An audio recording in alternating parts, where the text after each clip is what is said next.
Y la verdad que nosotros cada vez que hacemos una nota son notas elegidas, porque no hay tiempo para hacer 25 notas, y son 12 notas, y nos parece que tiene que ver con la visión de fondo de algunos temas, o con un personaje que es muy, muy importante, pero a veces son especialmente elegidas, que es la nota que voy a presentar ahora, porque me parece que sobre un tema que se habla con mucha liviandad en los medios, vamos a hablar con seriedad, que es el abuso de niños. Está con nosotros Susana Toporossi. Susana Toporossi es psicóloga, psicoanalista, pero además es la coordinadora del Servicio de Adolescencia del Hospital de Niños. O sea, estamos hablando del Hospital de Niños de la Ciudad de Buenos Aires, el lugar donde los niños van a curarse y atenderse, niños y adolescentes. Y además es la persona que atiende en el Hospital de Niños los casos de abuso de niños y de abuso de adolescentes.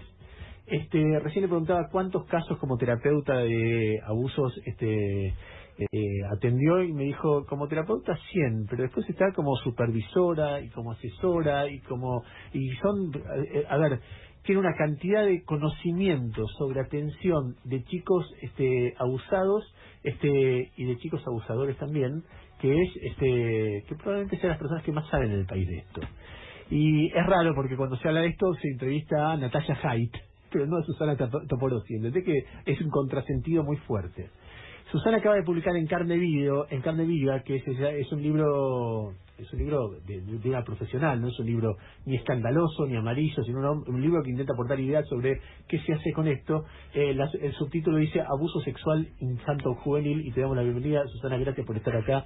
Realmente es un placer recibirte. ¿Cómo te va? Hola Ernesto, buen día. Está nerviosa Susana porque ella trata temas muy difíciles, pero en los medios, viste, como se pone la gente que ve en los medios, claro, no en radio. Bueno. A ver, el primer acercamiento, vos tenés que explicarle a alguien que no es psicoanalista, que no es psicólogo, que está en su casa escuchando cuál es la problemática del abuso infantil. ¿Qué es lo primero que le explicás? Bueno, lo primero que explico es que el abuso puede ser desde una situación muy impactante para el que lo pudiera ver de afuera, hasta veces, o también puede llegar hasta una situación muy sutil, en el sentido de que una mirada o una situación, digamos, de haberle sugerido a un chico o a un adolescente algo que está por fuera de las posibilidades de que él lo pueda llevar, digamos, entender, puede tener impacto sobre ese niño. Sobre todo es que se da, digamos, el abuso en un terreno que tiene que ver con la dependencia que tiene el niño pequeño del adulto. Necesita que lo cuide efectivamente, y necesita que lo proteja y que además que le haga cuidados físicos, y esa dependencia lo torna, digamos, como un terreno vulnerable. Por eso vemos abusos en lugares y situaciones donde hay dependencia. Por eso también, digamos, la familia suele ser una de las instituciones donde más se da el abuso sexual. A ver, de la experiencia que vos tenés, sí, masivamente, ¿quiénes son los abusadores? Mira, la mayoría de los casos son los padres. No los padrastros. Los padrastros también, pero en la mayoría de los casos que nosotros vemos son los padres, los tíos, abuelos, o sea, personas que están muy cerca, que tienen mucho acceso al cuidado del niño, y que entonces, digamos, esa situación la transforman, esa situación donde el niño depende tanto para ser cuidado, la transforman en un lugar donde a través de amenazas, a través de armar un secreto, diciéndole al niño que si lo cuenta la mamá no lo va a querer más, o lo va a dejar de querer, o lo va, digamos, poniendo en riesgo lo más importante que tiene un chico, que es lo que necesita más, que es el amor de su mamá. Por ejemplo, las amenazas van a ese punto, por lo cual los chicos obviamente terminan sintiendo que tienen que guardarlo y no lo pueden contar. Cuando vos decís padres, tíos o abuelos hablasen masculino. ¿Los abusadores son siempre hombres? No son siempre hombres, hay también mujeres, pero es mucho menor, digamos, el porcentaje de mujeres en relación a la cantidad de hombres. ¿Qué dirías, 1 a 10, 1 a 100? Sí, yo diría 1 a 100 tal vez. O sea, casi no hay mujeres abusadoras. Hay muy poquitas. Hay un problema con eso, que es que la sociedad muchas veces le cuesta mucho más reconocer cuando es una mujer de que se trata de un abuso. ¿Por qué? Porque las mujeres están siempre en los cuidados personales, corporales de los niños y cuesta más a la cabeza de todos nosotros pensar que eso se torne en un lugar, digamos, de poder para someterlo y obligarlo a hacer algo que el chico, digamos, le hace daño, que no está preparado, que no... Lo que pasa es que hay un... cuando vos estás hablando, yo estaba pensando que hay como 2 formas de percibir el abuso, porque abuso en las relaciones humanas hay siempre. Claro. O hay muchas veces, en una relación de pareja, del hombre a la mujer al hombre, pero eso es un abuso psicológico o algún tipo de, no sé, de manipulación, si querés, para que una persona dependiente haga lo que una persona con más poder no quiere. Pero nosotros estamos hablando de otra cosa, de abuso sexual, donde hay, no sé, o manoseo o penetración y repetidas veces. Eso se da también de mujer a nenes, porque lo que yo me quedaba pensando era, ¿por qué los hombres abusan más que las mujeres? ¿Qué es lo que tienen? Yo tengo mi hipótesis. Yo creo que esto tiene claramente que ver con un modelo que tiene que ver con lo social, donde está instituido el poder de los varones, porque estamos hablando de una sociedad muy patriarcal que, a pesar de todos los cambios que se están produciendo, sigue teniendo instalada la idea de que el lugar del varón es un lugar incuestionable, nadie puede dudar del varón. Por ejemplo, si una mamá llega a decir que ella fue abusada en la justicia, muchas veces ya queda descalificada, porque entonces, si está haciendo una denuncia de su hijo, tal vez es porque ve abusos en todos lados, porque ella fue abusada, entonces rápidamente queda descalificada. En cambio, del varón no se duda, y sobre todo si es con ciertos atributos, poder económico, también, digamos, capacitación, dinero, color blanco, ojos celestes, o, digamos, para dar un ejemplo. Pero espera, uno por prejuicio piensa, abuelo que viola a una nieta y debe ser en una villa. No es así. No. ¿Y cómo es? Así. En los lugares donde hay mucha más vulnerabilidad social, pienso que hay realmente, vemos tal vez muchas más situaciones, pero hay esto recorre todas las clases sociales. ¿Vos has atendido chicos víctimas de abuso de clase media, de clase alta, de padres abogados, de padres, no sé, profesionales? Todo eso lo has atendido. Lo he atendido y por eso te decía que esto tiene que ver con modelos de cómo el capitalismo instituye modelos de poder en lugar, digamos, de las grandes desigualdades sociales, donde algunos tienen un lugar muy poderoso, incuestionable, y necesita, para seguir sosteniéndose, que se genere un acuerdo social en que los de abajo son los que hacen esas cosas, y no los de arriba. Sí. Susana, ¿qué tiene? Porque me imagino que tengo 100.000 preguntas, pero ¿qué tiene en la cabeza un tipo que abusa de una hija, o de una nieta, o de una sobrina? ¿Qué tiene en la cabeza? ¿Qué es lo que hizo que se transforme en ese monstruo? Bueno, porque vos podés decir la sociedad patriarcal, pero no es eso, porque la sociedad patriarcal es de todos, y el monstruo son algunos... pero tiene la idea de una cosa de impunidad, de que esto no se va a descubrir, de que si amenaza al chico, el chico se va a asustar y va a estar en el lugar del vulnerable que no se va a animar a poder abrir la boca. Esto en términos de que no le va a pasar nada, pero el tipo tiene un deseo que es espantoso, aberrante, repugnante. Es decir, el tipo es algo que lo transforma en un hijo de puta. Bueno, ¿qué es lo que lo transformó a él en eso? Por ahí un padre que lo violaba a él, por ahí... ¿Qué? Mira, eso es interesante porque nosotros estamos trabajando con adolescentes que tienen conductas sexuales abusivas y que nosotros no los nombramos como abusadores a los adolescentes, porque consideramos que están en una etapa de formación, todavía su psiquismo, y todavía hay oportunidad de que no se coagule una identidad de abusador. Ustedes tratan a adolescentes que han abusado de que han tenido, claro, que han tenido conductas sexuales abusivas con niños pequeños.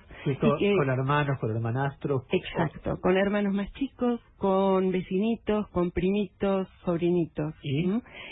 Lo que nosotros encontramos ahí es que estos chicos no todos fueron abusados sexualmente, algunos sí, otros no, pero sí que han tenido una falta de reconocimiento, de lugar, de mirada valorizadora por parte de, sobre todo, de un padre o de otros referentes sociales, porque a veces no está el papá, pero que un profesor, que un líder comunitario... Nadie les dio un lugar. Nadie les dio un lugar, y son chicos que construyen su masculinidad en nuestra sociedad a través de los modelos de 5 años. Claro, los modelos que están instituidos para lo que es hacerse varón en nuestra sociedad, que es estos modelos patriarcales, que es, bueno, ser... meterle el pito a una nena. Por ejemplo, hacer un años. ejercicio de poder sobre alguien más débil. Y entonces es como que no tuvieron otras oportunidades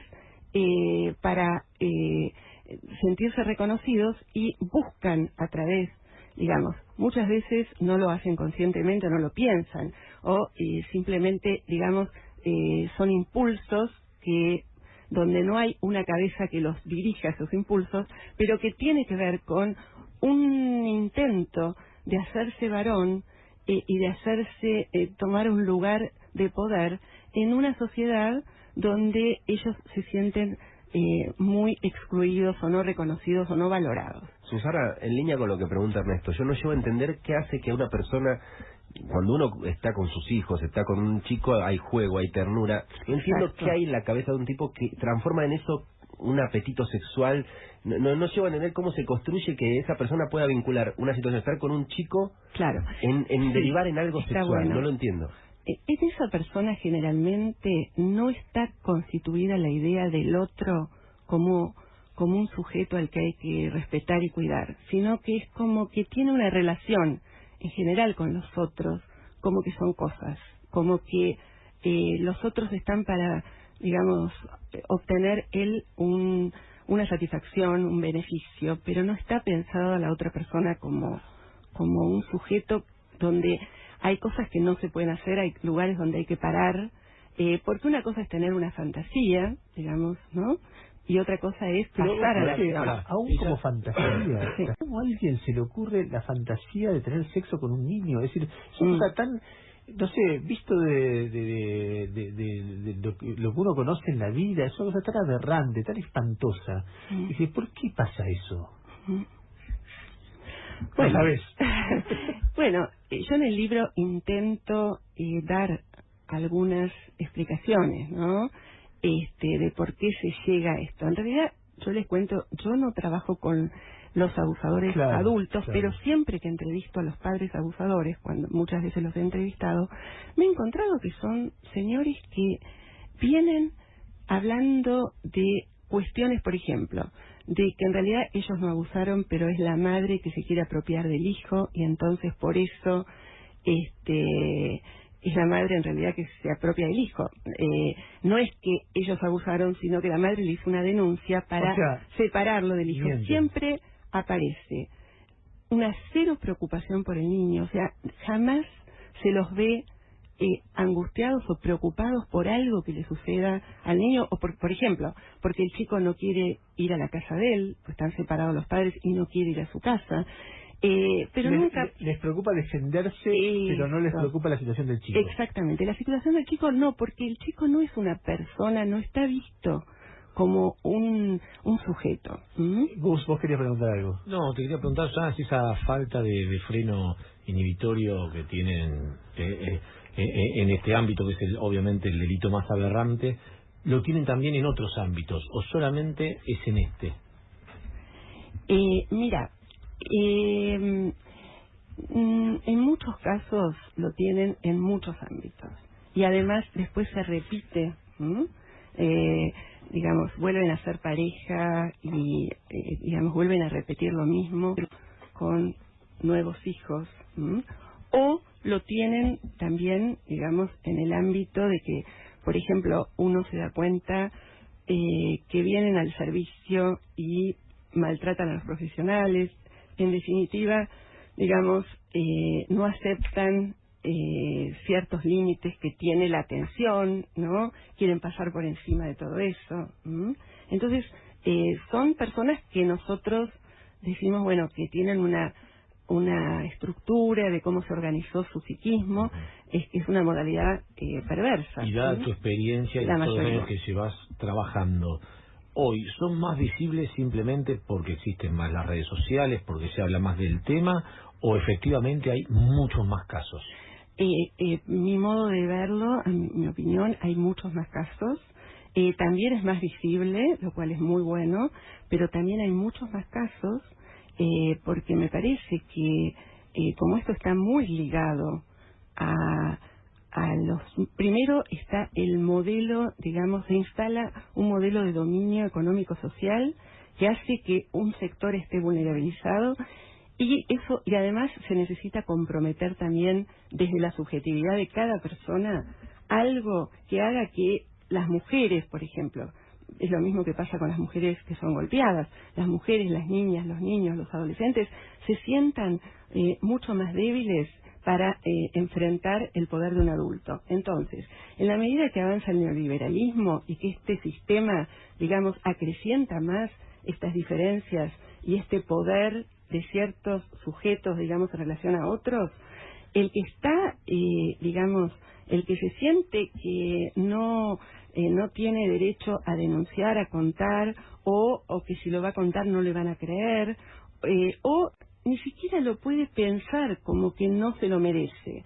Considera que se lo merece. Porque... Pero, a ver, el neoliberalismo caló muy fuerte en la sociedad argentina en distintas épocas de su historia. Exacto. ¿Por qué ahora hay más casos y no lo sabía, no sé, en los 90? A menos que vos me digas, no, cuando el neoliberalismo de los 90 lo que fabricó son los chicos que ahora abusan, digo, no, o de la dictadura. Digo. Sí, yo creo que, bueno, estamos... Porque no es que el neoliberalismo hoy en la Argentina y no es claro, por supuesto, pero tenemos que pensar que los padres de los adolescentes o de los chicos son padres, por ejemplo, que armaron su subjetividad en épocas de la dictadura. Y pensemos también que los adolescentes de hoy se constituyeron su psiquismo en los primeros tiempos de su vida, fue en los 2001.